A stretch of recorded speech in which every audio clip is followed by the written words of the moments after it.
హైడ్రా విషయంలో జరిగిన తప్పుడు ప్రచారాన్ని మాటలతో కాకుండా చేతలతో క్లియర్ చేసేందుకు రేవంత్ రెడ్డి ప్రభుత్వం కొన్ని చర్యలు తీసుకుంటోంది. ఇందులో భాగంగా హైడ్రా అధికారులు పరిమితులతో పాటు అన్ని అనుమతులు ఉన్న భవనాలను కూల్చే ప్రసక్తి ఉన్నదని పదే పదే చెప్తున్నారు. తాజాగా హైడ్రా ఎన్ఓసి అవసరం లేదని ప్రభుత్వం స్పష్టం చేసింది. హైడ్రాను ఏర్పాటు చేసిన తర్వాత బ్యాంకర్లు హౌస్ లోన్లు, ఇతర ప్రాజెక్టుల లోన్లు ఇవ్వడానికి వెనకడుగు వేస్తున్నారు. ఈ కారణంగా చాలా ప్రాజెక్టులు ఆగిపోయాయి. ఫండింగ్ సమస్యలను బడా ప్రాజెక్టులు కూడా ఎదుర్కొంటున్నాయి.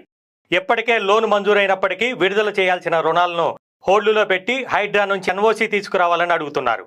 వారంతా హైడ్రా ఎన్ఓసి కోసం పరుగులు పెడుతున్నారు. అయితే హైడ్రా అనే వ్యవస్థ అధికారికంగా ఎలాంటి ఎన్ఓసీలు ఇవ్వదు.